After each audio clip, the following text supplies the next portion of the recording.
Hello student, आपका अध्ययन गुरु classes में आर्यन सर के साथ मोस्ट वेलकम। आज की क्लास में हम आपको नीट 2020 का जो अभी एग्ज़ाम हुआ था इसका सॉल्व पेपर देते हैं। जो भी क्वेश्चन आए हैं अभी तक आपने उनका आंसर की क्लियर किया था। आज हम सॉल्व करके पेपर आपको बताते हैं किस तरीके से आंसर को आप क्लियर करेंगे। और जैसा कि हम उम्मीद करते हैं कि जितने भी हमारे स्टूडेंट इस एग्ज़ाम में बैठे हुए हैं, सारे के सारे स्टूडेंट सभी क्वालिफाई हों, सभी डॉक्टर्स बन जाएं, ये हमारी आपसे उम्मीद है, आशा है। तो चलते हैं कि हम सबसे पहले देखते हैं कि नीट 2020 में कौन से क्वेश्चन आए केमिस्ट्री में। उन केमिस्ट्री के क्वेश्चंस को कैसे हम क्लियर करते हैं। चूँकि आपके अलग अलग सेट हैं, अलग अलग उसके ऑप्शन हैं, आप यहाँ से मिलाते रहिएगा अपना आंसर और सॉल्व देखते रहिएगा। और जिस तरीके से बताया जाता है उसी तरीके से आप आगे भी प्रैक्टिस करेंगे, ट्राई करेंगे, तो आप एक बार में अगर क्वालिफाई नहीं हो पाते तो सेकंड राउंड जब आपका आएगा तो उसमें उम्मीद है कि क्वालिफाई हो जाएंगे। तो यहाँ पर चलते हैं हम सबसे पहले क्वेश्चन नंबर, यहाँ पर हमारे पास में सेट है G3, इसका 135 क्वेश्चन यहाँ पर हम सबसे पहले उठाते हैं। और देखिएगा ये हमारा स्क्रीन जो है, यहाँ पर क्वेश्चन आपको दिख रहा होगा। इस क्वेश्चन में लिखा हुआ है for which one of following war model is not valid. यहाँ पर दोनों तरीके से दोनों लैंग्वेज में आप क्लियर करिएगा। तो यहाँ पर आपका क्वेश्चन क्या कह रहा है कि वॉर मॉडल यहाँ पर वैलिड नहीं है। बोर मॉडल वैलिड नहीं होता है। किसके लिए वैलिड नहीं होता है? जैसा कि हमने बोर कॉन्सेप्ट एटॉमिक स्ट्रक्चर में क्लियर किया था, तो बोर कॉन्सेप्ट में बताया था कि बोर कॉन्सेप्ट केवल उन एटम्स, उन आयंस को बता पाता है, उनके बारे में एक्सप्लेन कर पाता है जिनके पास में केवल एक इलेक्ट्रॉन होता है। एक इलेक्ट्रॉन से ज़्यादा किसी के पास अगर कोई इलेक्ट्रॉन होते हैं तो वहाँ पर बोर मॉडल्स फेल होता है। तो आप सुन लीजिएगा, समझ लीजिएगा हम क्या आपसे कह रहे हैं कि बोर मॉडल्स किसके लिए वैलिड होता है? जिनके पास में एक इलेक्ट्रॉन होता है, और जिनके पास में एक इलेक्ट्रॉन नहीं होता है उनके लिए बोर मॉडल वैलिड नहीं होता है। हम चलते हैं 135, इसमें फर्स्ट पॉइंट दिया गया है सिंगली आयोनाइड हीलियम एटम्स। पहला पॉइंट आपका हीलियम एटम He के ऊपर पॉजिटिव लगा हुआ है। He के पास में नंबर ऑफ इलेक्ट्रॉन 2 होते हैं और यहाँ पर पॉजिटिव लगा हुआ है तो एक इलेक्ट्रॉन इसमें से चला जाएगा। He के पास में एक इलेक्ट्रॉन, तो He प्लस पर वॉर मॉडल वैलिड है। क्या है? वैलिड है। इसके बाद में सेकंड बात में हम यहाँ पर देख रहे हैं, सेकंड में लिखा हुआ है ड्यूट्रॉन। ड्यूट्रॉन एक पार्टिकल्स होता है जिसे 1s2 कहते हैं। इसमें नंबर ऑफ इलेक्ट्रॉन 1 इलेक्ट्रॉन होता है। क्योंकि इसका एटॉमिक नंबर 1 है तो नंबर ऑफ इलेक्ट्रॉन 1 है, तो यहाँ पर भी बोर मॉडल वैलिड है। इसके बाद में थर्ड यहाँ पर चॉइस देखते हैं, इसमें दिया गया singly ionised neon atoms. Neon का 10 होता है। एटॉमिक नंबर कितना होता है? 10 प्लस का एक लगा हुआ है -1, 9 इलेक्ट्रॉन। यहाँ पर नियॉन के पास में कितने इलेक्ट्रॉन हैं? 9 इलेक्ट्रॉन है। इसके बाद में हाइड्रोजन एटम, फोर्थ आपका दिया गया है हाइड्रोजन एटम H के पास में नंबर ऑफ इलेक्ट्रॉन 1 होता है। तो यहाँ पर डियर स्टूडेंट हम आपसे ही ये आंसर क्लियर कराना चाहते हैं, जैसा कि हमने बताया है कि बोर मॉडल्स वैलिड होता है केवल जिनके पास में सिंगल इलेक्ट्रॉन होता है, और वैलिड नहीं होता है जिनके पास में 2 या 2 से ज़्यादा इलेक्ट्रॉन होते हैं। तो यहाँ पर देख लीजिएगा हमारा जो क्वेश्चन दिया गया है इसका कौन सा राइट आंसर आएगा? देख लीजिएगा, नियॉन प्लस पर यह मॉडल वैलिड नहीं होगा। तो आपका सही आंसर क्या हो गया है? 3। सही आंसर क्या आया है आपका? सही आंसर आया है 3, क्योंकि नियॉन प्लस के पास में 9 इलेक्ट्रॉन है जहां पर बोर मॉडल वैलिड नहीं है। राइट, तो यहां पर आपका आंसर क्या हो गया? Ne+, sorry.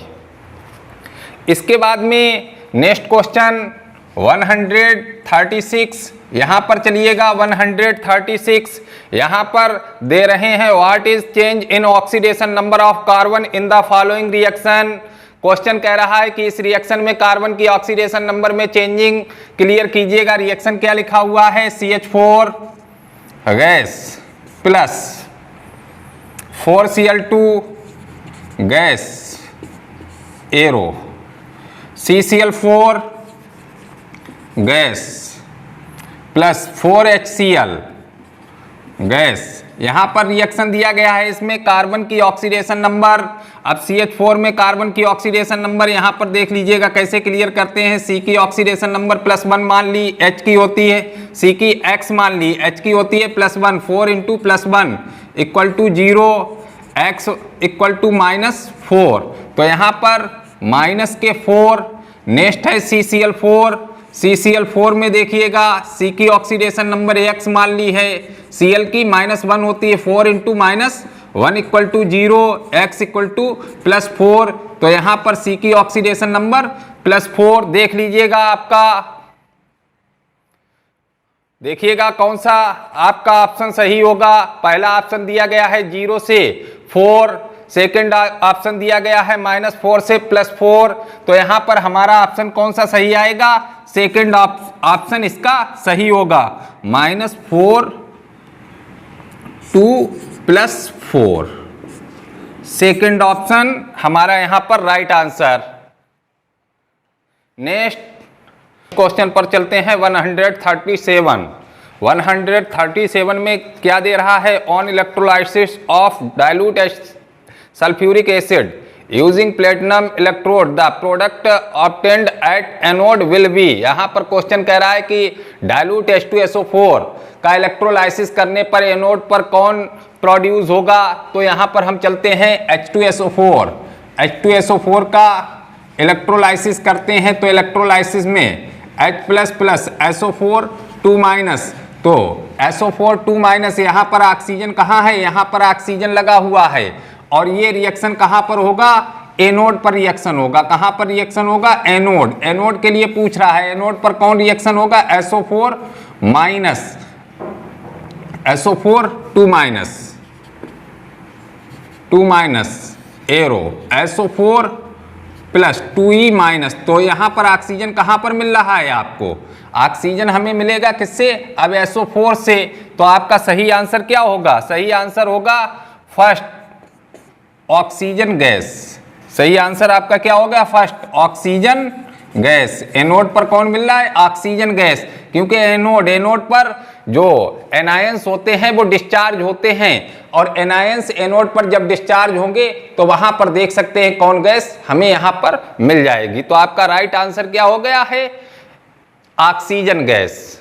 इसके बाद में 138 में चलते हैं। इसमें दिया गया है an increase in the concentration of the reactant of a reaction leads to change in.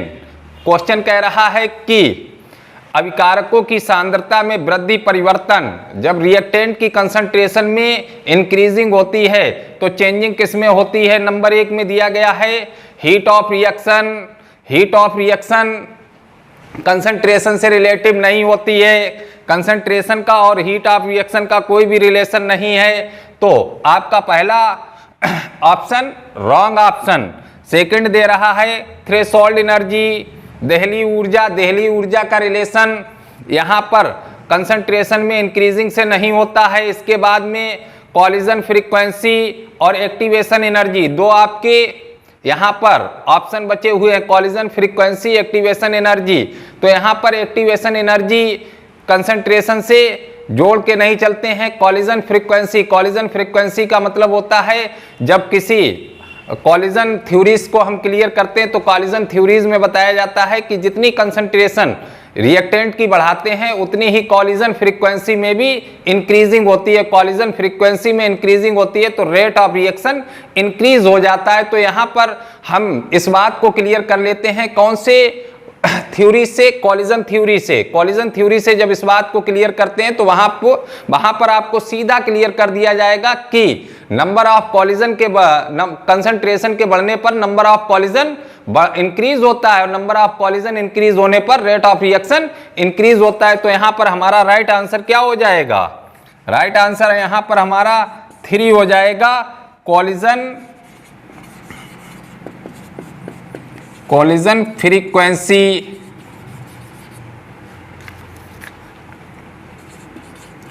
Collision frequency right answer. इसके बाद नेक्स्ट क्वेश्चन हम यहां पर देखते हैं 139। यहां पर रिएक्शन दे रहा है बेंजल्डिहाइड और एसीटोफिनॉन की डाइल्यूट NaOH की प्रेजेंट में रिएक्शन जानी जाती है। यहां पर रिएक्शन किसके साथ में शो करा रहा है? रिएक्शन दर्शा रहा है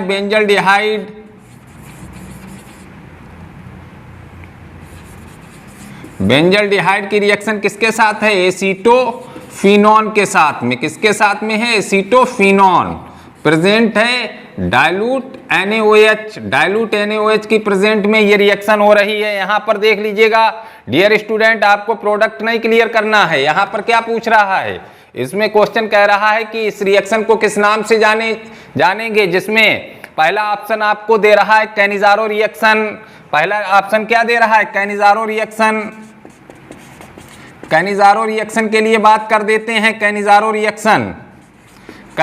रिएक्शन की जो डेफिनेशन होती है, कैनिजारो रिएक्शन की डेफिनेशन बताती है कि वे एल्डिहाइड जिनके पास में अल्फा हाइड्रोजन नहीं होता है, ऐसे एल्डिहाइड की बात कर दी जाती है जिनके पास में अल्फा हाइड्रोजन नहीं होता है, उन्हें कंसंट्रेटेड NaOH के साथ में रिएक्ट करते हैं तो उसे क्या कहते हैं? Cannizzaro reaction. यहाँ पर डाइल्यूट NaOH है, बेंजल्डिहाइड C6H5CHO, फार्मूला क्या है? C6H5CHO। अल्फा हाइड्रोजन तो नहीं है, लेकिन ये कैनिजारो रिएक्शन नहीं है क्योंकि यहाँ पर कंसंट्रेटेड NaOH के साथ में रिएक्शन होता है। नेक्स्ट सेकंड ऑप्शन यहाँ पर दे रहा है क्रॉस कैनिजारो रिएक्शन भी नहीं होगा क्योंकि यहां पर ये कैनिजारो रिएक्शन से जुड़ी बात नहीं है। इसके बाद में क्रॉस एल्डोल कंडेंसेशन और फोर्थ ऑप्शन है एल्डोल कंडेंसेशन। तो सबसे पहले हम यहां पर क्लियर कर रहे हैं किसे? एल्डोल कंडेंसेशन को। सबसे पहले किसे क्लियर कर रहे हैं? एल्डोल कंडेंसेशन को जब हम क्लियर करते हैं तो यहां पर डेफिनेशन बन जाती है कि वे एल्डिहाइड या वे कीटोन्स जिनके पास में अल्फा हाइड्रोजन होता है, उन्हें किसी डाइल्यूट बेस के साथ में रिएक्ट करते हैं तो उस रिएक्शन को एल्डोल कंडेंसेशन कहा जाता है। तो यहाँ पर एल्डिहाइड या कीटोन जिनके पास में अल्फा हाइड्रोजन होता है, बेंजल्डिहाइड के पास में अल्फा हाइड्रोजन नहीं होता है, लेकिन यहाँ पर जो एसीटोफिनॉल लिखा हुआ है C6H5COCH3, इसके पास में अल्फा हाइड्रोजन है तो ये क्लियर है कि एल्डोल रिएक्शन को रिप्रेजेंट करेगा। चूंकि यहाँ पर एल्डिहाइड और कीटोन्स दोनों अलग अलग हैं और जब एल्डिहाइड और कीटोन्स दोनों अलग अलग होते हैं तो उसे कहा जाता है क्रॉस एल्डोल कंडेंसेशन। तो इसे एल्डोल कंडेंसेशन नहीं कह सकते, इसे क्या कह सकते हैं? Cross aldol condensation. तो इसका राइट आंसर आपका क्या हो जाएगा? राइट आंसर 3 हो जाएगा। इसका right answer cross aldol condensation. Cross aldol condensation, ये आपका 3 ऑप्शन राइट आंसर होगा। 139 का क्लियर कर लीजिएगा। कैनिजारो रिएक्शन नहीं था, क्रॉस कैनिजारो रिएक्शन नहीं था, तो इसका सही ऑप्शन क्या हो गया? Cross aldol condensation. इसके बाद में 140 डियर स्टूडेंट, यहाँ पर देखते रहिएगा। अगर हमारे किसी ऑप्शन में कोई भी मिस्टेक हो जाती है तो आप हमारे कमेंट्स बॉक्स पर तुरंत आकर के हमको कमेंट्स कीजिएगा, हम उसका सही ऑप्शन क्लियर करेंगे। तो यहाँ पर आप भी हमारा साथ देते रहिएगा और देखते रहिएगा कहीं पर कोई प्रॉब्लम तो नहीं क्लियर हो रही है। 140 क्वेश्चन दे रहा है, which of following alkanes can not be made in good yield by voltage reaction. Question कह रहा है कि ऐसे कौन से एल्केन का फॉर्मेशन है जिनकी वोल्टेज रिएक्शन द्वारा एल्ड बहुत अच्छी हो सकती है। वोल्टेज रिएक्शन पहले जान लीजिएगा, वोल्टेज रिएक्शन किसे कहते हैं? Voltage reaction, what is voltage reaction? Voltage reaction की यहां पर बात हो गई है। वोल्टेज रिएक्शन की जो डेफिनेशन होती है, हेलो एल्केन्स के 2 मोल्स सेम हो सकते हैं या अलग अलग हो सकते हैं। सोडियम के साथ ड्राई ईथर की प्रेजेंट में रिएक्ट करते हैं तो एल्केन फॉर्म होती है, इसे कहते हैं वोल्टेज रिएक्शन। तो वोल्टेज रिएक्शन किसे कहा जाता है? Alkane react, halo alkanes react with sodium in present dry ether, it is called voltage reaction. और जो वोल्टेज रिएक्शन है इसमें एल्ड किसकी होती है? एल्केन। यहाँ पर वोल्टेज रिएक्शन में कौन बनता है? एल्केन बनता है। अब यहाँ पर डियर स्टूडेंट जान लीजिएगा हमसे क्या बात कराई जा रही है कि किसकी एल्ड कम होती है, किसकी एल्ड ज्यादा होती है। तो डियर स्टूडेंट ध्यान रखिएगा कि जब एल्केन इवन नंबर में कार्बन आ रहे हो, एल्केन में कार्बन इवन नंबर में हो तो उनकी एल्ड अच्छी होती है, और जिसमें ऑड नंबर में कार्बन होते हैं उनकी एल्ड अच्छी नहीं होती है। मतलब कार्बन की नंबर सम हो तो इनका एल्केन की एल्ड कैसी होती? बहुत अच्छी। और कार्बन का नंबर विषम आ जाए तो एल्केन की एल्ड कैसी होती है? बहुत कम होती है। तो यहां पर देख लीजिएगा 2,3 डाइमेथिल ब्यूटेन, देखिएगा स्क्रीन पर 2,3 dimethyl butane, butane number of carbon even, yield बहुत अच्छी होगी। N heptane number of carbon 7, odd, carbon कैसे हैं? ऑड हैं। तो यहां पर इसकी एल्ड कैसी हो जाएगी? बहुत कम। तो यहां पर आपका सही आंसर क्या हो जाएगा? N heptane. आंसर क्या हो गया? N heptane. इसके बाद में थर्ड में n butane even, n hexane even. तो राइट आंसर आपका क्या हो गया? N heptane. ठीक। इसके बाद में नेक्स्ट 141 क्वेश्चन क्लियर करते हैं। 141 क्वेश्चन पॉलीमर्स का क्वेश्चन है, पॉलीमर्स केमिस्ट्री का क्वेश्चन है। इस क्वेश्चन में दे रहा है which of following is a natural polymer. Natural polymers, polymers दो तरीके से क्लासिफाइड किए गए हैं, natural polymers, synthetic polymers. Natural polymers जो हमें नेचर से क्लियर होते हैं उन्हें हम क्या कहते हैं? Natural polymers. नेचर से जो पॉलीमर्स मिलते हैं उन्हें नेचुरल पॉलीमर्स कहा जाता है। जैसे आप क्लियर करते हैं स्टार्च के बारे में, सेलुलोज के बारे में, प्रोटीन्स के बारे में, इसी तरीके से न्यूक्लिक एसिड के बारे में। ये सारे पॉलीमर्स कैसे होते हैं? नेचुरल पॉलीमर्स होते हैं। और नेचुरल पॉलीमर्स में एक पॉलीमर्स और हम लोग बहुत ज्यादा यूज करते हैं, natural rubber. Natural rubber, natural rubber कैसा पॉलीमर्स होता है? नेचुरल पॉलीमर्स होता है। अब यहां पर नेचुरल रबर ये या जो भी नाम दिए हैं उसमें कोई भी नहीं आपको दिया गया है। अब यहां पर हम देख लेते हैं नेचुरल रबर, इसका सही केमिकल नेम क्या होता है? सिस 1,4 सिस 1,4 पॉलीआइसोप्रीन, पॉलीआइसोप्रीन किसका नाम है? ये डियर स्टूडेंट बताइए किसका नाम है? नेचुरल रबर का नाम है। ये किसका नाम है? नेचुरल रबर का नाम है। नेचुरल रबर कैसा पॉलीमर्स होता है? नेचुरल रबर कैसा पॉलीमर्स होता है? नेचुरल पॉलीमर्स है। तो हमारा सही जो ऑप्शन हो जाएगा इसका 4 ऑप्शन यहां पर सही हो जाएगा। तो हमारा ये 4 राइट आंसर होगा। कैसा आंसर होगा? राइट आंसर हो जाएगा 141। इसके बाद में 142 पर चलते हैं। 142 क्वेश्चन देखिएगा क्या हमें बता रहा है। क्वेश्चन दे रहा है a mixture of N2 and AR gases in a cylinder contains 7 gram of N2 and 8 gram of argon. If the total pressure of the mixture of the gases in the cylinder is 27 bar, the partial pressure of N2 is, N2 का partial pressure count करना है। यहां पर question दे रहा है कि किसी सिलेंडर में नाइट्रोजन और आर्गन गैस भरे हुए हैं तो नाइट्रोजन का पार्शियल प्रेशर क्या होगा? तो इस बात को हम क्लियर करेंगे डियर स्टूडेंट किसके रूल से, किसके लॉ से? डाल्टन्स लॉ का गैसियस स्टेट में जो डाल्टन्स का पार्शियल प्रेशर लॉ क्लियर किया था, वहीं से हम यहाँ पर इस बात को क्लियर कर लेते हैं। तो डाल्टन के पार्शियल प्रेशर लॉ से इसे कैसे हम क्लियर करते हैं, तो इसके लिए रूल्स क्या होता है पहले तो हम यहाँ पर देख लेते हैं कि कौन कौन से गैसेज इसमें क्लियर किए गए हैं। नाइट्रोजन गैसेज है, आर्गन गैसेज है, नंबर ऑफ मोल्स इनके यहाँ पर क्लियर करते हैं। N2 का नंबर ऑफ मोल्स, N2 का number of moles, number of moles के लिए फार्मूला क्या लगाते हैं, W/M। नंबर ऑफ मोल्स के लिए फार्मूला क्या रहता है, W/M। N2 का W है कितना 7 m, N2 का मोलेकुलर वेट होता है 28। इसे डिवाइड कर लें 1/4 को क्या लिख सकते हैं 0.25 मोल। कितने मोल हो गए N2 के 0.25 मोल। इसके साथ में आर्गन भी दिया गया, आर्गन के नंबर ऑफ मोल्स क्लियर कीजिएगा। आर्गन कितना है 8 ग्राम। आर्गन का मोलेकुलर वेट देखिएगा 40 दिया गया, कितना दिया गया 40।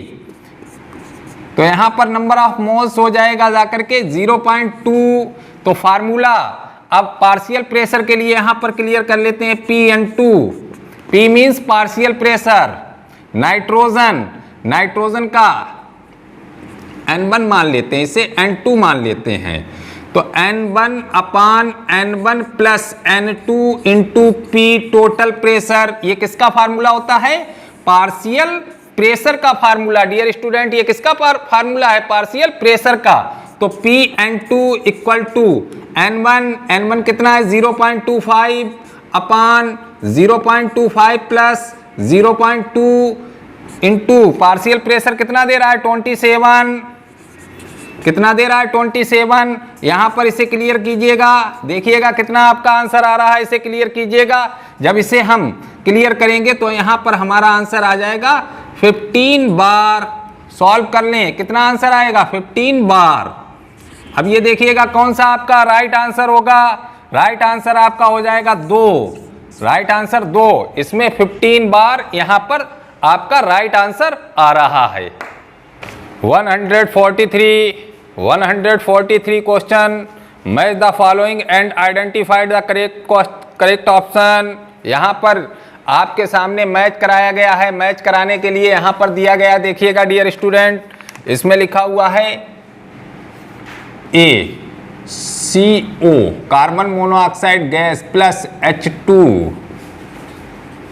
It is called CO plus H2 gas. CO plus H2 gas को हम क्या कहते हैं, इसे जनरली लैंग्वेज में कहते हैं कोल गैस। इसके साथ में इसका केमिकल नेम एक और देते हैं सिंथेसिस गैस। क्या नाम होता है इसका, सिंथेसिस गैस।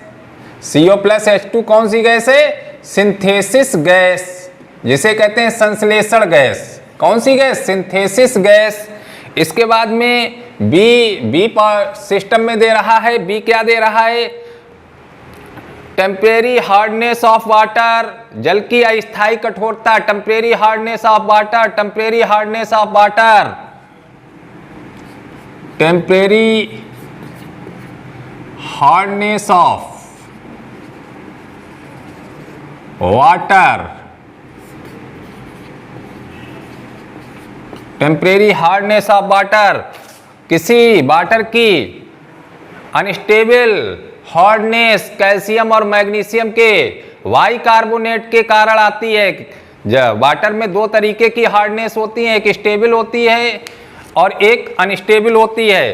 तो जो स्टेबल हार्डनेस होती है वो कैल्शियम मैग्नीशियम के क्लोराइड सल्फेट नाइट्रेट आयंस के कारण आती है, और अनस्टेबल हार्डनेस जो वाटर्स में पाई जाती है, टेम्परेरी हार्डनेस, वो कैल्शियम और मैग्नीशियम के वाई कार्बोनेट के कारण आती है। तो यहाँ पर हम इसके लिए क्लियर कर सकते हैं CaHCO3 का whole twice calcium bicarbonate and MgHCO3 का whole twice magnesium bicarbonate. Unstable या टेम्परेरी हार्डनेस वाटर में कैल्शियम और मैग्नीशियम के वाई कार्बोनेट के कारण आती है। आपने वाटर में ये बात क्लियर की होगी। इसी के साथ B2H6 डाइबोरेन, B2H6 B2H6 जिसे कहते हैं डाइबोरेन। डाइबोरेन का सही फार्मूला होता है BH3। BH3 का मतलब इसकी जब स्ट्रक्चर को क्लियर करते हैं तो बोरान, यहाँ पर कौन एटम है? बोरान। बोरान के बैलेंस शेल में 3 इलेक्ट्रॉन प्लस हाइड्रोजन, हाइड्रोजन 3 है तो 3 इंटू 1, तो टोटल इलेक्ट्रॉन कितने हो गए? 6 इलेक्ट्रॉन। BH3 में कितने इलेक्ट्रॉन होते हैं? 6 इलेक्ट्रॉन। और किसी मॉलिक्यूल्स में कितने इलेक्ट्रॉन होने चाहिए? 8 इलेक्ट्रॉन। यहाँ पर 6 इलेक्ट्रॉन है तो 6 इलेक्ट्रॉन का मतलब हो जाता है कि इलेक्ट्रॉन कम है, तो इसे लो इलेक्ट्रॉन मॉलिक्यूल्स कहते हैं। कैसा मॉलिक्यूल्स कहते हैं? Low electron molecules. Low electron molecules. लो क्यों कहा? इसके पास में इलेक्ट्रॉन कम है। इसी के साथ में H2O2 hydrogen peroxide, D option. H2O2 hydrogen peroxide. Hydrogen peroxide की जो स्ट्रक्चर होती है, 2 स्ट्रक्चर दिए गए थे, एक किंगजेट स्ट्रक्चर, एक वायर स्ट्रक्चर। तो यहाँ पर हमने वायर स्ट्रक्चर को क्लियर किया है। तो जो वायर स्ट्रक्चर यहाँ पर आपके सामने दी जा रही है, ये कैसी है? Non planar. कैसी है? Non planar. Non planar structure. तो कैसी स्ट्रक्चर आई है? Non planar structure. तो यहाँ पर आप मैच कर लीजिएगा। ए के लिए सिंथेसिस गैस कौन से नंबर पर मिल रही है? Synthesis gas 3rd number. ए के लिए 3rd नंबर पर। टेम्परेरी हार्डनेस 1st नंबर पर। V2H6 2nd और H2O2 4। तो यहां पर देख लीजिएगा, ए का 3rd, बी का 1st, सी का 2nd और डी का 4th। अब आपका कौन सा आंसर सही आएगा? आंसर सही है हमारा यहां पर 4th आंसर। ए 3rd, बी का कौन सा है?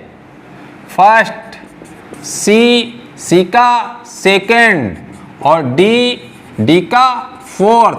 तो ये हमारा आंसर राइट है। डियर स्टूडेंट, इस आंसर को देख लीजिएगा। राइट आंसर आपका क्या हो गया? 4th आंसर यहाँ पर राइट आंसर यहाँ पर हमें मिल रहा है। इसके बाद में नेक्स्ट क्वेश्चन आगे देखते हैं।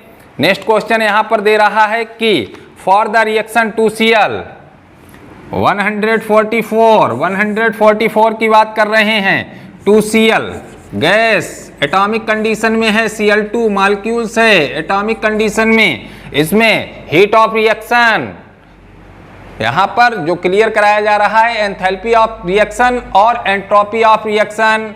Enthalpy of reaction, entropy of reaction, thermodynamic के टॉपिक में जाएं। एंथैल्पी यहाँ पर बॉन्ड फॉर्म हो रहा है और जब बॉन्ड फॉर्म होता है तो हीट रिलीज होती है, तो डेल्टा H की वैल्यू निगेटिव होती है। निगेटिव का मतलब हो जाता है 0 से कम। डेल्टा H कितना रहेगा? 0 से कम रहेगा। और यहाँ पर एटम की एंट्रोपी 0 होती है और जब कोई मॉलिक्यूल्स बनता है तो एंट्रोपी कैसी होती है? एंट्रोपी इंक्रीज होती है। तो यहाँ पर एंट्रोपी इंक्रीज हो रही है, तो यहाँ पर डेल्टा H कैसा रहेगा? निगेटिव। तो इसका मतलब 0 से ज्यादा रहेगा। और एंट्रोपी की वैल्यू भी यहां पर देखें, डेल्टा S, इसकी वैल्यू भी 0 से कैसी रहेगी? सॉरी, ये निगेटिव में आएगा और ये एंट्रोपी बढ़ रही है, तो डेल्टा S ज्यादा होगा किससे? 0 से। तो आपका सही आंसर क्या हो जाएगा? 2nd 2। तो इसका ऑप्शन कौन सा सही आएगा? 2 2nd। ये ऑप्शन आपका सही आंसर मिलेगा। इसी के साथ 145 क्वेश्चन को क्लियर कीजिएगा। 145 क्वेश्चन में दे रहा है an element has a body centred cubic structure with a cell edge of 288 pm the atomic radius. BCC के लिए एटॉमिक रेडियस का फार्मूला होता है बीसीसी के लिए, किसके लिए निकाल रहे हैं? बीसीसी के लिए √3/4 × A।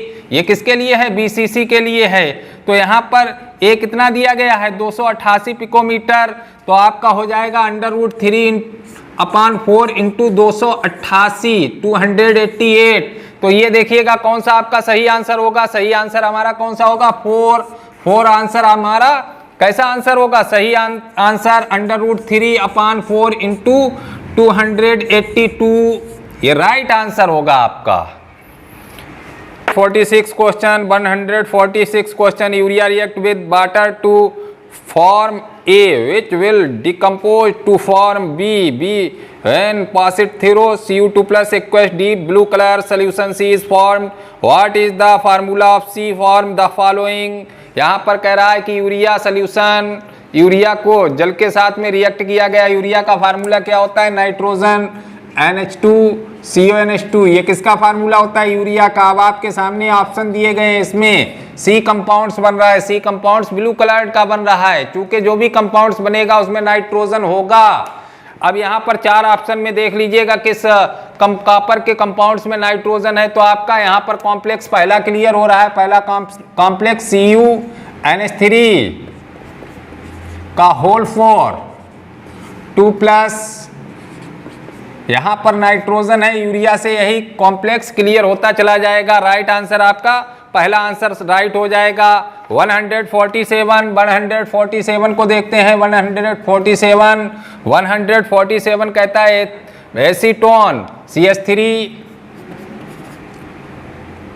COCH3 plus methyl magnesium chloride Grignard agent होता है। CH3 MgCl ग्रिग्नॉड रिएजेंट, कैसा रिएजेंट है? Grignard reagent. तो यहाँ पर जब रिएक्शन होगा तो CH3 COMgCl इसका हाइड्रोलिसिस कर देंगे इसका, तो हाइड्रोलिसिस करने पर क्या हो जाएगा?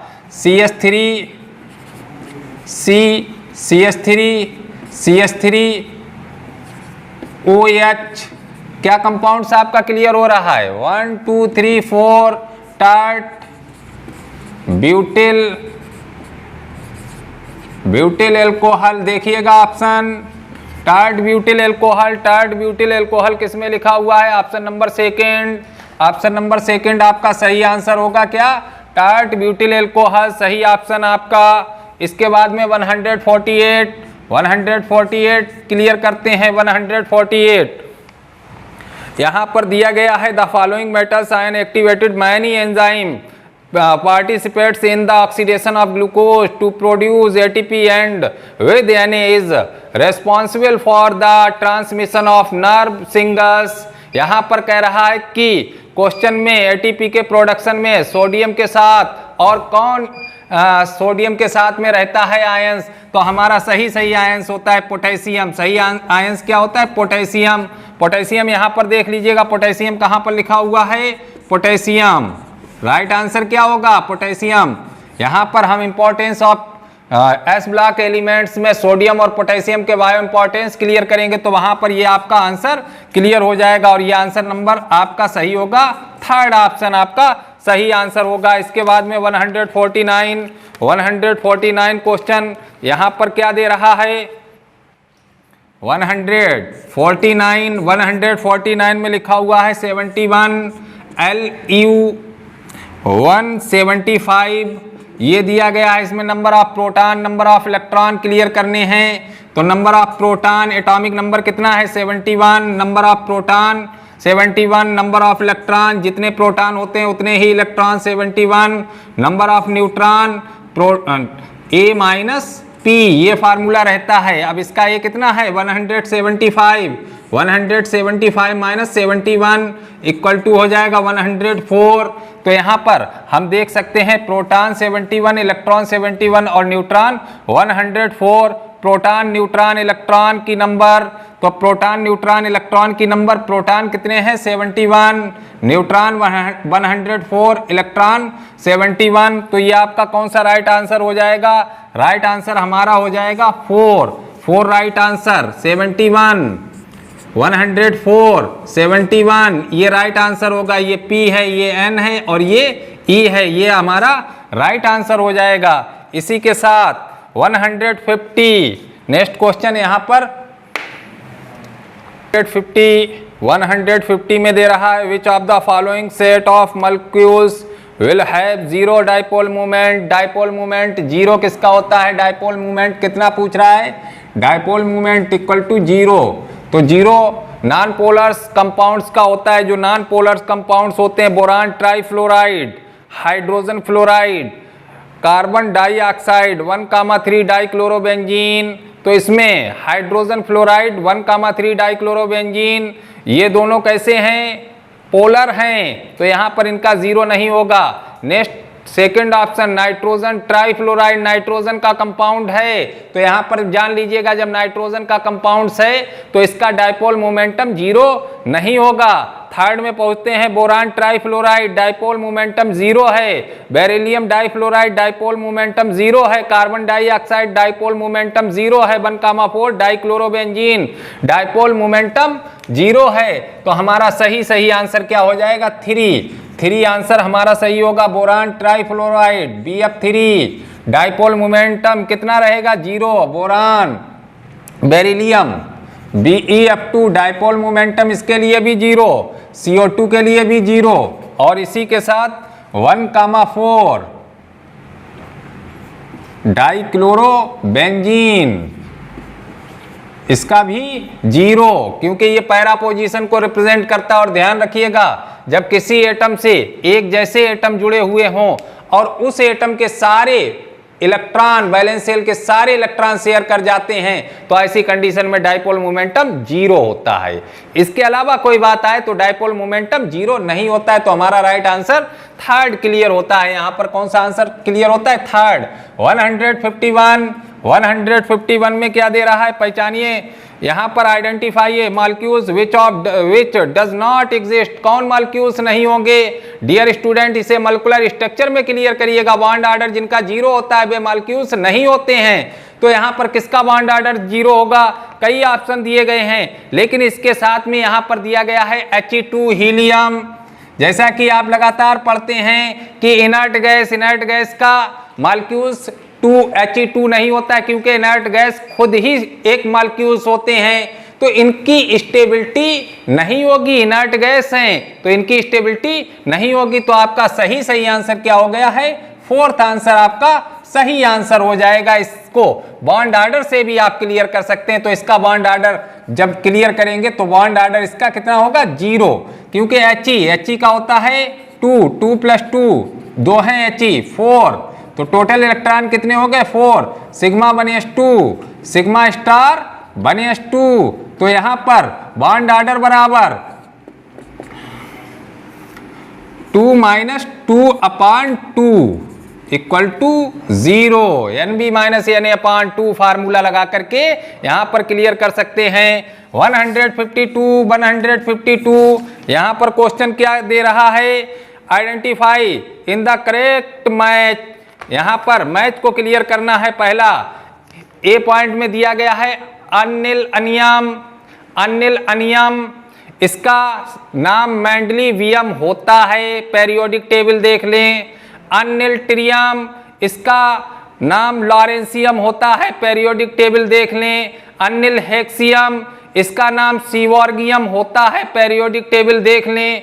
और इसके अलावा अनियम डर्मिस्टेडियम टीडियम, इसका ये नाम नहीं होता है। तो हमारा राइट आंसर क्या हो जाएगा? इसका थर्ड आंसर हमारा राइट आंसर होगा डी का। जो फोर्थ यहां पर दे रहे हैं वो बात रॉन्ग है। ये आंसर हमारा सही आंसर ये हमारा बनेगा। तो कौन सा आंसर सही है? Third answer. अनियम डर्मिस्टेडियम नहीं होता है। इसके बाद में 153 में यहां पर टाइम को क्लियर किया जाता है।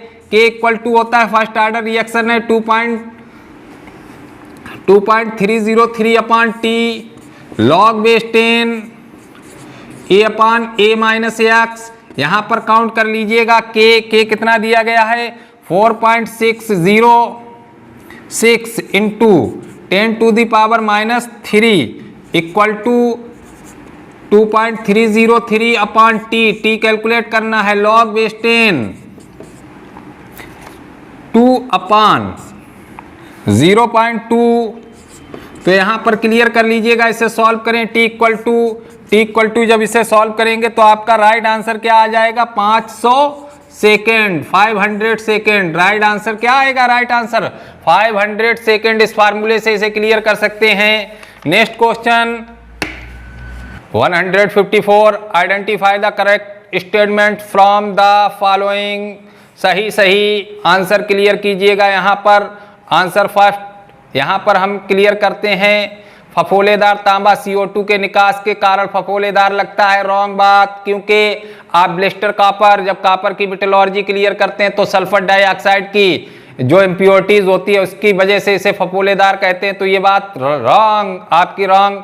सेकंड में निकल के लिए vapour phase van Arkel process द्वारा निकल के लिए वैन अर्कल प्रोसेस का यूज किया जाता है। निकल की मेटलर्जी क्लियर करें, निकल की मेटलर्जी, वहां पर वैन अर्कल प्रोसेस का यूज किया जाएगा। बात सही है। थर्ड भी देख ले, कच्चे लोहे को विभिन्न आकारों में ढाला जा सकता है, पिग आयरन को बहुत से आकारों में। Wrong.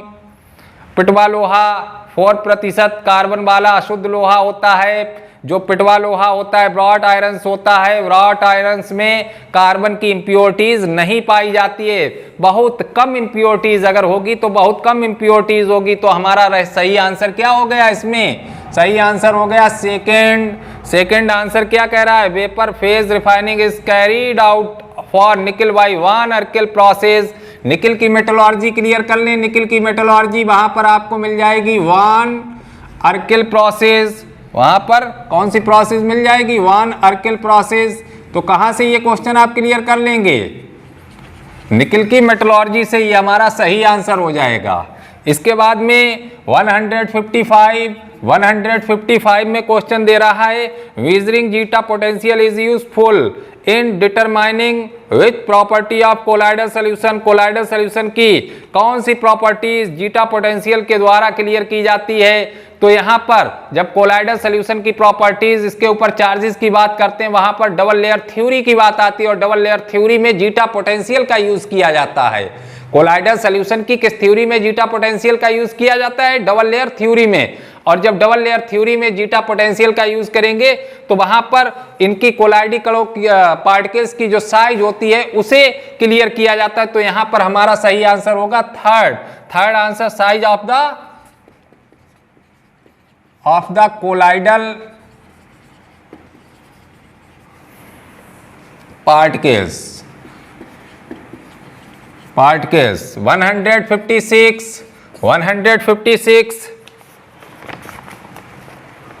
which of the following oxo acid of sulfuric has O single bond O linkage।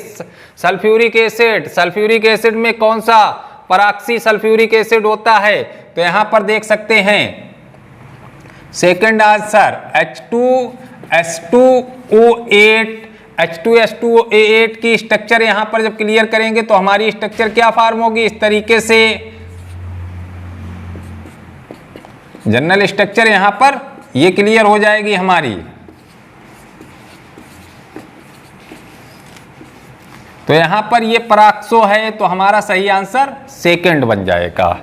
इसके बाद में 2 ब्रोमोपेंटेन से पेंटुइन बनाने की रिएक्शन, जो एलिमिनेशन रिएक्शन है 2 ब्रोमोपेंटेन 157 2 ब्रोमोपेंटेन, कार्बन कितने हैं 1 2 3 4 5 कार्बन है। 2 ब्रोमो Br CH3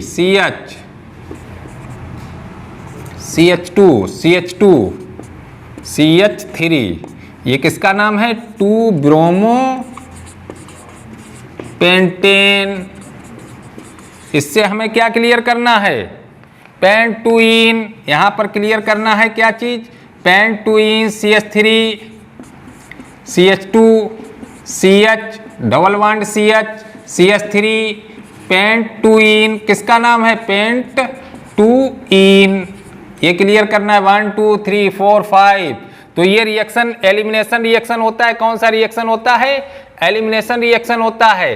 तो यहाँ पर पेंटुइन जब हम क्लियर करेंगे एल्कीन का फॉर्मेशन करेंगे तो एल्कीन के फॉर्मेशन के लिए एक तो बात यहाँ पर क्लियर हो जाती है कि ये एलिमिनेशन रिएक्शन है, राइट बात। यहाँ पर बी आर का जो डिस्प्लेसमेंट होता है वो किसके थ्रू यहाँ पर बी आर का डिस्प्लेसमेंट देखा जाता है, एल्कोहलिक KOH या NaOH के साथ में रिएक्शन यहाँ पर जब क्लियर कराते हैं तब एल्कीन बनता है। कैसा, एल्कोहलिक KOH या NaOH। तो बी आर का हटना डिपेंड करता है किसके नियम पर, सेटजेफ के नियम पर। सेटजेफ नियम बताता है कि अल्फा कार्बन में से उस कार्बन के पास से हाइड्रोजन हटता है जहां पर हाइड्रोजन परमाणु की नंबर कम होती है। तो ये सेटजेफ रूल्स का भी फॉलो करती है। विहाइड्रोहैलोजनीकरण रिएक्शन, इसे विहाइड्रोहैलोजनीकरण, क्योंकि हैलोजनीकरण हो रहा है तो इसे विहाइड्रोहैलोजनीकरण कहते हैं। इसके बाद में निर्जलीकरण, डिहाइड्रेशन रिएक्शन, निर्जलीकरण डिहाइड्रेशन रिएक्शन इसे नहीं कहेंगे। डिहाइड्रेशन रिएक्शन में वाटर मॉलिक्यूल रिमूव होते हैं, तो यहाँ पर डिहाइड्रेशन तो नहीं है। तो इसका सही आंसर हमारा कौन सा हो जाएगा, 4 आंसर इसका सही होगा, जिसमें A, B, C तीनों बातें यहाँ पर राइट बातें हो जाएंगी। इसके बाद में नेक्स्ट क्वेश्चन पर चलते हैं। 155 क्वेश्चन को देख 158 क्वेश्चन को देखिएगा, सही बात को क्लियर कीजिएगा। CO2 को आइसक्रीम और हिमशीतित खाद्य के लिए प्रशीतक के रूप में उपयोग किया जाता है, गलत। C60 ये कार्बन का एलोट्रॉप्स है, 12 6 कार्बन वलय और 20 5 कार्बन वलय, गलत।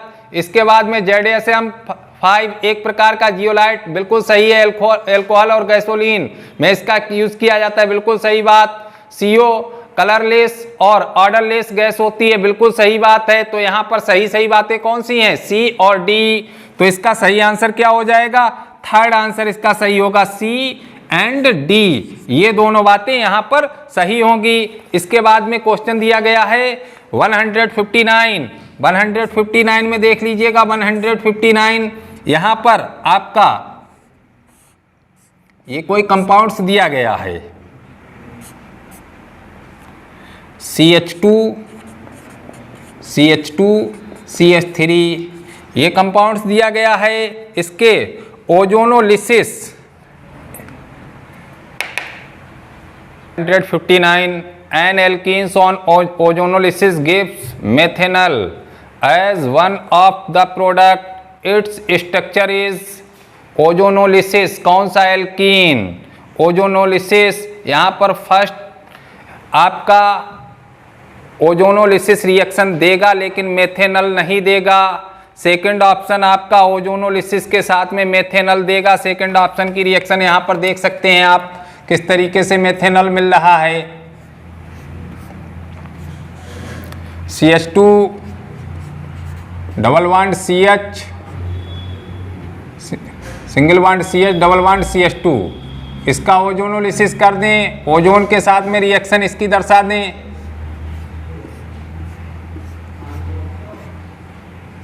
CH2 CH2 ओजोन के साथ में ऐड हो जाता है, ओजोन एडिशन रिएक्शन को रिप्रेजेंट करता है, ऐड हो जाता है। अब इसका हाइड्रोलिसिस कर दें, हाइड्रोलिसिस, हाइड्रोजन पेरोक्साइड यहाँ से निकल जाएगा, ये इस तरीके से टूट जाएगा और ये इस तरीके से टूटेगा। तो आपका देख सकते हैं कंपाउंड कौन सा यहाँ पर फॉर्म हो रहा है, CH2 CHO plus CH2O HCHO plus H2O2, इसका नाम क्या है, मेथेनॉल। इसका नाम क्या है, मेथेनॉल। तो आपकी सही आपका आंसर क्या हो गया, सेकंड ऑप्शन आपका सही आंसर हो जाएगा, सेकंड आंसर। 160 को क्लियर करते हैं। 160 यहाँ पर paper chromatography is an example of, paper chromatography is an example of partition chromatography. Partition chromatography का पेपर क्रोमेटोग्राफी एग्जाम्पल होता है। थिन लेयर क्रोमेटोग्राफी ये एडजॉर्प्शन क्रोमेटोग्राफी का एग्जाम्पल होता है। कॉलम क्रोमेटोग्राफी ये भी एडजॉर्प्शन क्रोमेटोग्राफी का एग्जाम्पल होता है। तो सही आंसर हमारा इसका क्या हो गया, फर्स्ट पार्टीशन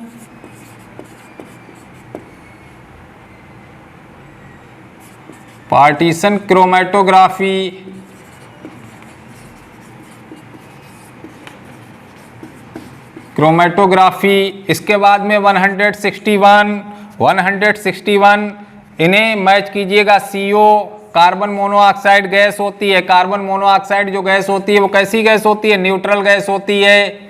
कार्बन मोनोऑक्साइड कैसी गैस होती है? न्यूट्रल। इसी के साथ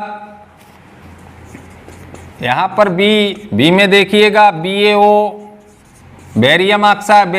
बेरियम ऑक्साइड कैसा होता है? बेसिक होता है। बेरियम ऑक्साइड कैसा होता है? बेसिक होता है। सी में दिया गया है Al2O3। ये ऑक्साइड एसिड और बेस दोनों के साथ में रिएक्शन करता है, एम्फोटेरिक होता है। कैसा होता है? एम्फोटेरिक। इसी के साथ में Cl2O7, ये कैसा ऑक्साइड है? एसिडिक। कैसा ऑक्साइड होता है? एसिडिक। तो यहाँ पर अब आप मैच क्लियर कर सकते हैं। तो जब मैच क्लियर करेंगे तो हमारा सही आंसर हो जाएगा फर्स्ट, ए का सेकेंड, बी का फर्स्ट, सी का फोर और डी का क्या बन जाएगा? थर्ड। यहाँ पर आपका सही आंसर ये हो जाएगा। इसके बाद में 162 क्वेश्चन देखिएगा। यहाँ पर ये आपका फर्स्ट ऑप्शन सही है। यहाँ पर दिया गया है सबसे ज़्यादा नंबर ऑफ एटम्स होंगे। सबसे ज़्यादा नंबर ऑफ एटम्स यहाँ पर पूछ रहा है किस में होंगे। तो नंबर ऑफ एटम्स क्लियर करते हैं। नंबर ऑफ एटम्स के लिए formula N = W/M into 6.02 into 10⁻23 Avogadro number. इसका यहाँ पर ना यूज़ करें क्योंकि डायरेक्ट हम क्लियर कर लेते हैं। तो मैग्नीशियम के लिए लिखा हुआ है फर्स्ट के लिए N = 1 मैग्नीशियम का 24 होता है। इसी तरीके से सेकंड में दिया गया है आपका ऑक्सीजन O2 के लिए N = 1/, कितना हो जाएगा? 32। इसी तरीके से थर्ड में देख सकते हैं लिथियम का N = 1/7। इसी तरीके से सिल्वर फोर्थ में क्या देख सकते हैं हम? सिल्वर N = हो जाएगा 1/108। अब यहाँ पर आप सारे आंसर क्लियर कर लें और जब सारे आंसर क्लियर करेंगे तो सबसे ज़्यादा नंबर ऑफ एटम किस में आएंगे? थर्ड में। सबसे ज़्यादा नंबर ऑफ एटम्स किस में निकल के आएंगे? थर्ड में निकल के आएंगे। और जब नंबर ऑफ एटम्स सबसे ज़्यादा थर्ड में निकल के आएंगे तो आपका राइट आंसर क्या हो गया? थर्ड आंसर आपका यहाँ पर राइट आंसर होगा। 163 इसमें क्वेश्चन दिया गया विच of the following is a basic amino acid, जिसमें पहला पॉइंट दिया गया एलानीन। एलानीन का फार्मूला देख सकते हैं क्या होता है? ए पॉइंट में एलानीन H2NCH2COOH। देखिएगा एक एसिडिक ग्रुप है, एक बेसिक ग्रुप है, तो ये कैसा होगा? न्यूट्रल। तो ये रॉन्ग हो गया। बी पॉइंट देखिएगा, बी क्या दिया गया? टायरोसिन का फार्मूला HO CH2NH2COOH। टायरोसिन का फार्मूला क्लियर कीजिएगा, कैसा होगा? न्यूट्रल होगा। तो ये भी आपका कैसा हो गया? रॉन्ग। सी में दिया गया लाइसिन का देखिएगा, क्लियर करते हैं H2NCH2 CHNH2COOH। तो यहाँ पर बेसिक ग्रुप कितने दिए गए? 2। तो ये कैसा एमिनो एसिड होगा? Basic amino acid. ये कैसा एमिनो एसिड है? Basic amino acid. तो यहाँ पर क्लियर हो रहा है हमारा सी राइट आंसर आ रहा है। कौन सा राइट आंसर आ रहा है? सी। 1 2 3 थर्ड आंसर आपका राइट आंसर है। फोर्थ में दिया गया सेरीन का देख लीजिएगा CH2OH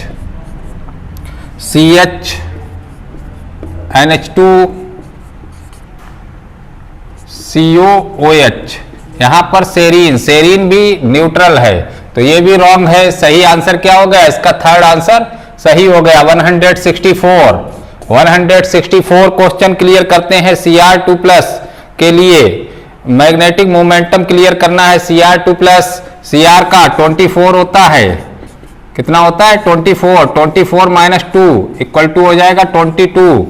तो इसका कॉन्फ़िगरेशन Ar3D4, यहां पर ये कॉन्फ़िगरेशन इसके लिए बनेगा Cr2 प्लस के लिए, और यहां पर 3D4 कितने नंबर ऑफ अनपेयर्ड इलेक्ट्रॉन, यहां पर 1 2 3 4 नंबर ऑफ अनपेयर्ड इलेक्ट्रॉन कितने हैं 4। फार्मूला क्या होता है mu equal to under root n plus 2, ये फार्मूला होता है। यहां पर n क्या है नंबर ऑफ अनपेयर्ड इलेक्ट्रॉन, तो आपका हो जाएगा जाकर के 4 इंटू 4 प्लस 2। तो इसे सॉल्व कर लें तो म्यू इक्वल टू आंसर आपका क्या आ जाएगा 4.90 bm, ये आपका सही आंसर आएगा। अब ये आंसर देख सकते हैं कौन सा आपका सही ऑप्शन आ रहा है, सही ऑप्शन है आपका फर्स्ट। तो इसका सही आंसर कौन सा आया है ऑप्शन फर्स्ट। इसके बाद में 164 क्वेश्चन को क्लियर कीजिएगा, वो सॉरी 165 क्वेश्चन दे रहा है। Sucrose on hydrolysis gives sucrose C12H22O11 H2O। Acid की प्रेजेंट में रिएक्शन होती है C6H12O6 प्लस C6H12O6। यहां पर एक यूनिट ग्लूकोज की है अल्फा डी ग्लूकोज, और एक यूनिट किसकी है फ्रक्टोज की बीटा डी फ्रक्टोज। दो यूनिट होती है alpha D glucose beta D fructose. तो आपका सही आंसर कौन सा हो जाएगा, फर्स्ट आंसर हमारा सही आंसर आ जाएगा। फर्स्ट आंसर में लिखा हुआ है alpha D glucose plus beta D fructose, तो यहां पर ये हमारा सही आंसर आएगा। इसके बाद में 166 में क्वेश्चन क्या दे रहा है, picture which shows positive deviation from Raoult's law, Raoul's नियम के पॉजिटिव डेविएशन को दर्शाने वाला सोल्यूशन, जिसमें फर्स्ट में दिया गया बेंजीन प्लस टॉलुइन, ये कैसा सोल्यूशन है ideal solution. Second acetone plus chloroform, ये नॉन आइडियल सोल्यूशन है, लेकिन इसमें निगेटिव डेविएशन होता है क्योंकि यहां पर डेल्टा एच की वैल्यूज कितनी आती है पॉजिटिव आती है। इसके बाद में थर्ड ऑप्शन है क्लोरोएथेन ब्रोमोएथेन, आइडियल सोल्यूशन है। इसके बाद में फोर्थ है एथेनॉल प्लस एसीटोन, ये नॉन आइडियल सोल्यूशन है। फोर्थ में क्या लिखा हुआ है एथेनॉल प्लस एसीटोन, ये कैसा सोल्यूशन है नॉन आइडियल सोल्यूशन है, और इसमें डेविएशन कैसा रहता है पॉजिटिव डेविएशन। तो राइट आंसर क्या हो जाएगा हमारा फोर्थ आंसर राइट आंसर होगा, क्योंकि इसमें पॉजिटिव डेविएशन यहां पर हम क्लियर कर रहे हैं। इसी 167 क्वेश्चन क्लियर कीजिएगा। क्वेश्चन क्या दे रहे हैं, a tertiary butyl carbocation is more stable than a secondary butyl carbocation because of which the following. यहां पर आपका क्वेश्चन दिया जा रहा है कि टर्सरी ब्यूटिल कार्बोकैटायन CH3 का होल थ्राइस C पॉजिटिव, ये स्टेबल है किससे सेकेंडरी CH3 का होल ट्वाइस CH, इससे स्टेबल कार्बोकैटायंस है। इसका रीजन क्या होगा, अब चूंकि दोनों में एल्किल ग्रुप मेथाइल ग्रुप दोनों में लगा हुआ है, तो जब मेथाइल ग्रुप दोनों में लगा हुआ है तो यहां पर इसके हम इंडक्टिव इफेक्ट पर फोकस डालते हैं, और इंडक्टिव इफेक्ट में मिथाइल ग्रुप को इंडक्टिव इफेक्ट के बेसिस पर स्टेबल क्लियर करते हैं। और इसी के साथ मिथाइल ग्रुप में देखा जाता है कि स्टेबिलिटी कैसे बढ़ती है, तो वहां पर बात आती है हाइपर कॉन्जुगेशन की। किसकी बात आती है हाइपर कॉन्जुगेशन की, जिसमें जितनी ज्यादा हाइपर कॉन्जुगेटिव स्ट्रक्चर होती है वह उतना ही स्टेबल होता है। तो यहां पर हाइपर कॉन्जुगेशन की स्ट्रक्चर जब क्लियर करेंगे, कॉन्जुगेशन, तो इसमें स्ट्रक्चर कितनी बनेगी 9 स्ट्रक्चर, और इसमें स्ट्रक्चर कितनी आएंगी 6 स्ट्रक्चर। तो सबसे ज्यादा स्ट्रक्चर किसमें आ रही हैं टर्सरी में, तो हमारा यहां पर थर्ड ऑप्शन राइट आंसर होगा हाइपर कॉन्जुगेशन, इसका सही आंसर होगा। इसके बाद में 168 में क्वेश्चन दे रहा है NiOH का होल ट्वाइस, यहां पर निकल hydroxide reversible Na2 plus 2OH minus, यहां पर सॉल्युबिलिटी क्लियर करनी है, इसे मान लेते हैं S, इसे मान लेते हैं स्मॉल s, क्या मान लेते हैं स्मॉल s यहां पर मान लेते हैं, तो यहां पर 2 है तो स्मॉल 2s यहां पर, तो फार्मूला क्या हो जाएगा 2 इंटू सॉल्युबिलिटी प्रोडक्ट कितना दिया गया 2 into 10 to the power -15 equal to यहां पर हो जाएगा s इंटू 2s, मोलरिटी कितनी लिखी हुई है 0.1 m प्लस 1, तो यहां पर s क्लियर कीजिएगा, s जब वैल्यूज क्लियर करेंगे तो s इक्वल टू आ जाएगा 2 into 10 to the power -13 m। ये आपका कौन सा आंसर आएगा, फोर्थ आंसर, आपका फोर्थ राइट आंसर होगा। s कैलकुलेट कर लीजिएगा, तो सॉल्व करने पर क्या आया है, ये आंसर आपका क्लियर हो रहा है 169 को देखिएगा। इसमें विच of following is a cationic detergent, cationic detergent जैसा कि हम लोग सभी जानते हैं, कैटायनिक डिटर्जेंट इसमें कौन सा दिया गया है, सोडियम स्टीयरेट नहीं, cetyl trimethyl ammonium bromide right answer है। ये कौन सा आंसर राइट है, second, cetyl trimethyl ammonium bromide, ammonium bromide ये कैटायनिक डिटर्जेंट होता है, तो राइट आंसर सेकेंड आपका यहां पर क्लियर हो जाएगा। 170 क्वेश्चन दे रहा है, the freezing point depression constant K of benzene is 5.12 kelvin kilogram mole inverse, the freezing point depression for the solution of molarity 0.078 m containing a non-electrolyte solute in benzene is rounded off up to 2 decimal place। तो यहां पर point में 2 अंकों तक ये clear करना है, तो पॉइंट में 2 अंकों तक जब इसे क्लियर करना है तो फार्मूला क्या होता है, मोलरिटी के साथ में रिलेशन लगाना है, delta TF equal to KF into C suffix m। ये हिमांक जो फ्रीजिंग पॉइंट है उसमें डिप्रेशन है, ये मोलर एलिवेशन कांस्टेंट है और ये क्या है मोलरिटी, तो डेल्टा TF इक्वल टू यहां पर क्लियर करना है, K सफिक्स F कितना दिया गया है 5.12 और मोलरिटी कितनी लिखी हुई है 0.078, इसे क्लियर कर लें, डेल्टा TF इक्वल टू आपका हो जाएगा 0.399 के समथिंग में, इसे लिख सकते हैं 0.4, कितना लिख सकते हैं 0.4 केल्विन। तो हमारा सही आंसर क्या हो जाएगा, इसमें सही आंसर हमारा सेकंड, यहां पर सही आंसर बन जाएगा। तो सही आंसर क्या हो गया हमारा, सही आंसर सेकंड यहां पर क्लियर हो रहा है। इसी के साथ 171 आइडेंटिफाई द इनकरेक्ट स्टेटमेंट्स, गलत स्टेटमेंट्स को क्लियर कीजिएगा। पहला ऑप्शन इसमें क्या दिया गया है, पहला ऑप्शन देखिएगा, पहला ऑप्शन क्या कह रहा है, the transition metals and their compounds are known for their catalyst activity due to their ability to adopt multiple oxidation state and to form complex. ये बात तो बिल्कुल सही है कि जितनी भी ट्रांजिशन मेटल्स होती हैं इनके पास में बहुत सारी ऑक्सीडेशन स्टेट होती हैं, जिनकी वजह से ये कैटालिस्ट में यूज में लाए जाते हैं और कॉम्प्लेक्स का फॉर्मेशन करते हैं। तो ये बात सही है और यहां पर हमें कौन सी पता करनी है, गलत बात, तो ये तो आपका आंसर नहीं होगा। सेकंड आप ऑप्शन देखते हैं, सेकंड ऑप्शन क्या कह रहा है, interstitial compounds are those that are formed when small atoms like H, C or N are trapped inside the crystal lattice of metals।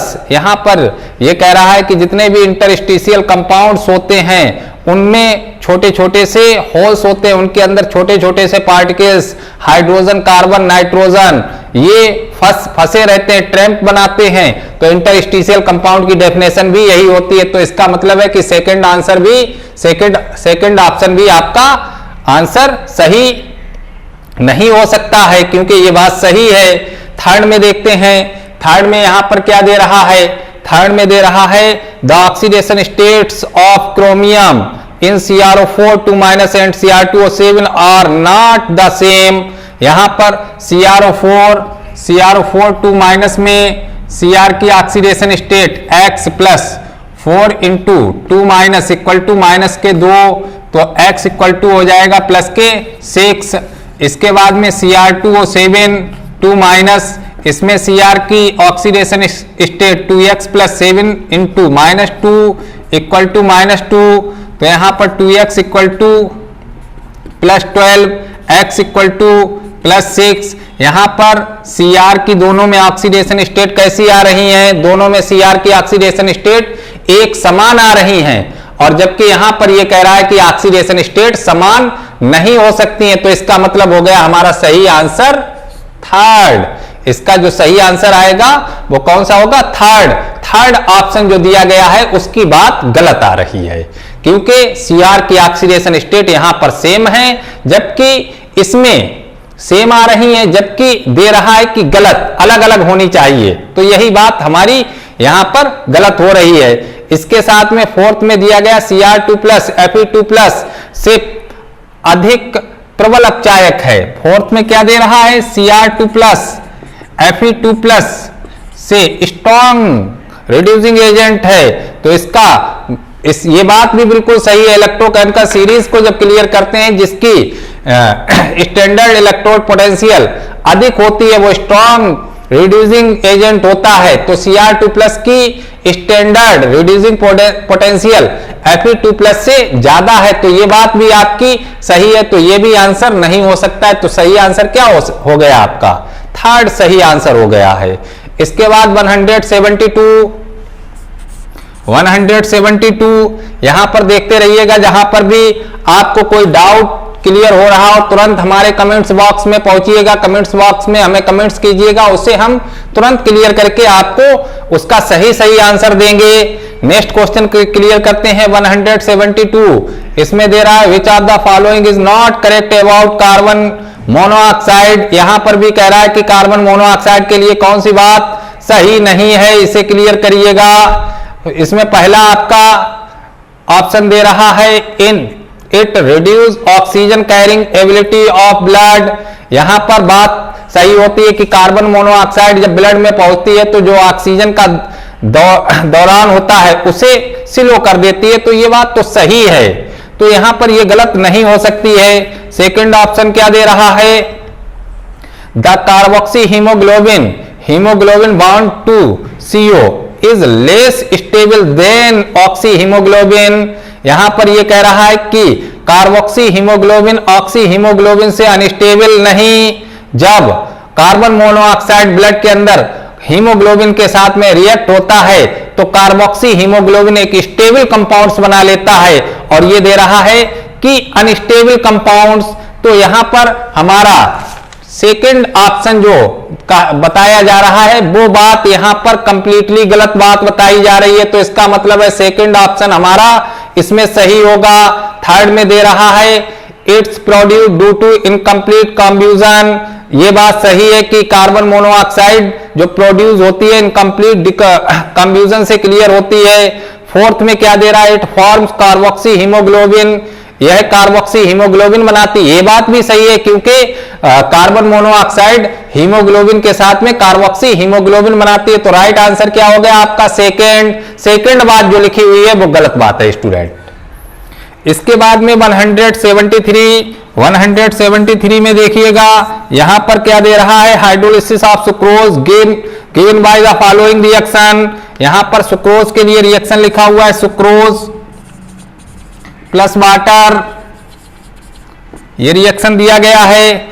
Reversible glucose plus fructose, देख लीजिएगा reaction, ये reaction आपका दिया गया है। If the equilibrium constant Kc is 2 into 10 to the power 13 at 300 Kelvin, the value of delta Rg at the same temperature will be, formula क्या होता है, delta G equal to delta Rg naught equal to minus RTLN Kc, ये formula होता है, तो बराबर हो जाएगा माइनस R की वैल्यू रख दें 8.314 टेम्परेचर कितना क्लियर कर रहा है? Temperature 300 kelvin. एलन केसी की वैल्यू कितनी दे रहा है?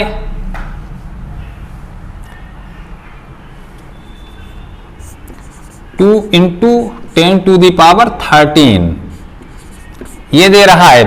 देखिएगा कौन सा ऑप्शन आपका सही आएगा। ऑप्शन नंबर 4 आपका सही आंसर कौन सा होगा? Option number 4। ऑप्शन नंबर 4 में ये बात बिल्कुल राइट आ रही है। -8.314 joule kelvin inverse mole inverse into 300 kelvin into LN 2 into 10⁻13 ये आपका सही आंसर कौन सा सही आंसर आया? 4th सही आंसर 174। इसमें दे रहा है कि which of the following is the correct order of increasing field strength of ligand to form coordination compound. Cyanide ions जैसा कि हम जानते हैं सबसे स्ट्रांग होता है, तो यहां पर देख लीजिएगा साइनाइड Cn- सबसे कौन कौन से ऑप्शन में क्लियर किए गए हैं सबसे ज्यादा स्ट्रांग में? सेकंड और फोर्थ में साइनाइड तो सबसे ज्यादा स्ट्रांग दिया गया है। और सबसे वीक में कौन दिया गया? सेकंड में F- और फोर्थ में HCl-। और जैसा कि हम जानते हैं सबसे वीक लिगेंड्स होता है F-। तो हमारा सही आंसर कौन सा हो जाएगा? सेकंड आंसर हमारा सही होगा F-। ये बहुत वीक फील्ड लिगेंड होता है, इससे ज्यादा होता है HCl, इससे स्ट्रांग होता है C2O4 2- और सबसे ज्यादा स्ट्रांग होता है Cl-। क्योंकि जैसा कि हम जानते हैं फ्लोराइड आयंस जो लिगेंड्स होता है ये वीक फील्ड लिगेंड होता है, तो ये हमारा सही आंसर होगा 175 रिएक्शन दिया गया है, टॉलुइन की रिएक्शन है। और टॉलुइन की रिएक्शन से क्या क्लियर कराया गया है? आपका बेंजल्डिहाइड को क्लियर कराया गया है। जब टॉलुइन की रिएक्शन यहां पर इससे फॉर्म करना है मैं बेंजल्डिहाइड, यहां पर आपकी रिएक्शन Cl2 के साथ में HNu, तो X कंपाउंड यहां पर रिएक्शन जब होगा टॉलुइन फॉर्म होता है किससे? Dichloro CHCl2। बेंजल क्लोराइड का हाइड्रोलिसिस कर दें H2O 373 केल्विन, तो यहां पर आपका फॉर्म हो जाता है क्या? CHO benzaldehyde. तो यहां पर ये X क्या हो गया है? X आपका हो गया है सेकंड ऑप्शन। क्या ऑप्शन सही आया है आपका? Second benzyl chloride CHCl2 second, क्योंकि ये रिएक्शन 2 बार में होगा। पहले बार में एक हाइड्रोजन का डिस्प्लेसमेंट होगा, उसके बाद में फिर हाइड्रोजन का डिस्प्लेसमेंट होना है, क्योंकि हमें बेंजल्डिहाइड यहां पर फॉर्म करना है। तो हमारा सही X क्या हो जाएगा? सही X ये बनेगा जाकर के बेंजल क्लोराइड। इसके बाद में 176 को देखिएगा और ध्यान रखिएगा डियर स्टूडेंट, इस रिएक्शन को कहते हैं इटॉर्ड रिएक्शन। किस रिएक्शन के नाम से जानते हैं इसे? इटॉर्ड रिएक्शन। इसे इटॉर्ड रिएक्शन कहा जाता है। इसके बाद में 176 the correct option for free expansion of an ideal gas under adiabatic condition. Adiabatic condition में कौन कौन सी वैल्यूज कांस्टेंट रहती है? एडियाबैटिक कंडीशन में Q इक्वल टू कांस्टेंट होता है, delta T equal to constant 0 रखा जाता है और W इक्वल टू 0। यहां पर ये किसकी प्रोसेस है? किसकी यहां पर प्रॉपर्टीज दर्शाई गई है? एडियाबैटिक कंडीशंस जो यहां पर कंडीशंस दी गई है वो किसकी? Adiabatic condition. अब ये यहां पर देख लीजिएगा थर्मोडायनामिक में आपको एडियाबैटिक प्रोसेस को क्लियर करिएगा। वहां पर Q equal to 0, delta T equal to 0 और W इक्वल टू 0।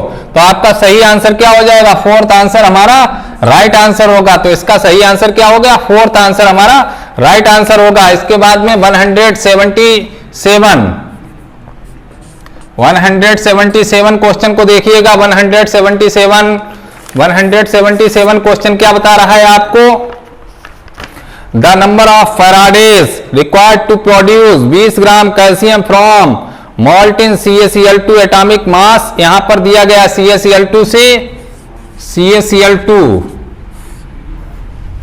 से हमें क्या चीज फॉर्म करनी है, CaCl2 से यहां पर हमें कैल्शियम, तो इसका रिएक्शन कैसे यहां पर क्लियर करेंगे, Ca2 plus 2E minus 2 electron यहां पर ये गेन कर रहा है कैल्शियम, तो यहां पर फैराडे को क्लियर करना है, फैराडे के लिए यहां पर F इक्वल टू होता है NF। अब यहां पर कितने N है बराबर 2F, कितना हो गया 2F। ये कितने के लिए, कितने ग्राम के लिए दिया गया है, ये दिया गया है आपका 40 ग्राम के लिए 40, क्योंकि कैल्शियम का मास कितना है 40 और हमें क्लियर करना है किसके लिए 20 के लिए, तो 2/40 इंटू 20 इक्वल टू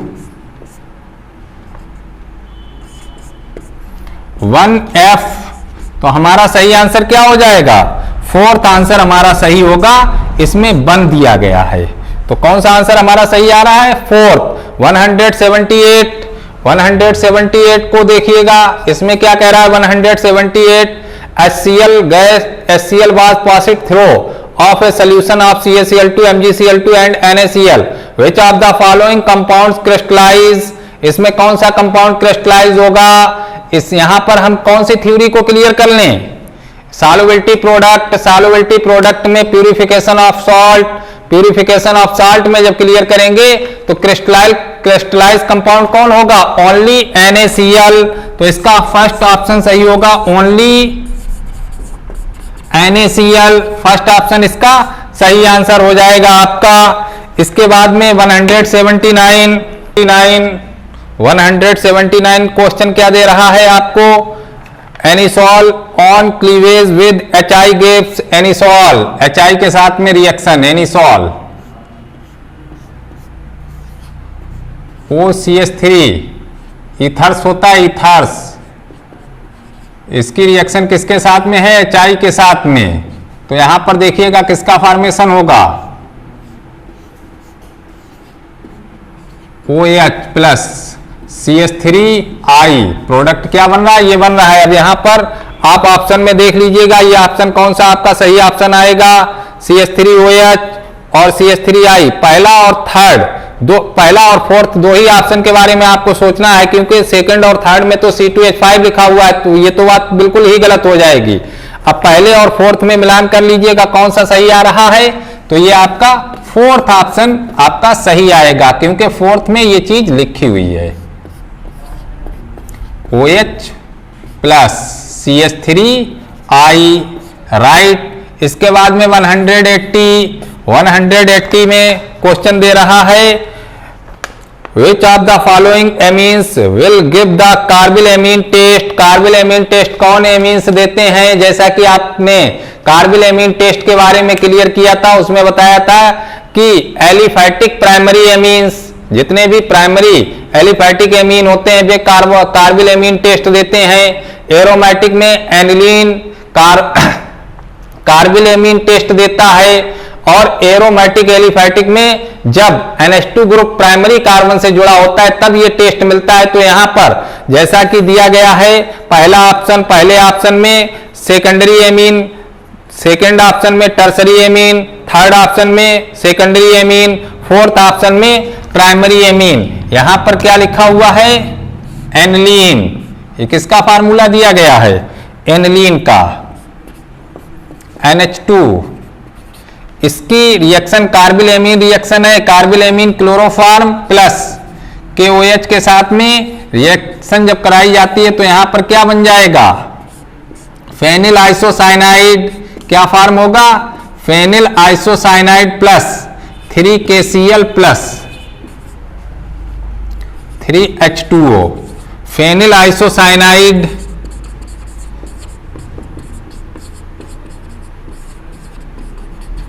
तो आपका ये देख सकते हैं कौन सा सही है, तो हमारा आंसर यहां पर फोर्थ आंसर हमारा राइट आंसर है। तो यहां पर जैसा कि केमिस्ट्री के जितने भी नीट 2020 के एग्जाम में क्वेश्चन आए हैं उन क्वेश्चन को सॉल्व करके आपको दिए गए हैं और इसमें कहीं पर भी आपको कोई प्रॉब्लम्स क्लियर होती है या कोई आंसर में मिस्टेक हो जाती है तो हमारे कमेंट्स बॉक्स में आकर के कंप्लेन जरूर करें, जिससे कि हम उसको सही करेंगे। और आपको ये वीडियोस की अच्छा लगा है तो इसे ज्यादा से ज्यादा फ्रेंड्स में सब्सक्राइब कीजिएगा और आगे भी हमारे साथ में जुड़े रहिएगा। हम नई नई चीजें लगातार आपको देते रहेंगे। नेक्स्ट वीडियो जब हमारा आप क्लियर करेंगे, जो भी स्टूडेंट नीट की कंपटीशन के लिए तैयार हो रहे हैं, तो नेक्स्ट टॉपिक हमारा चलेगा अब इसके बाद में केमिकल काइनेटिक्स के बारे में हम आपसे डिस्कस करेंगे। तो लगातार हमारे साथ में जुड़े रहिएगा। Thank you.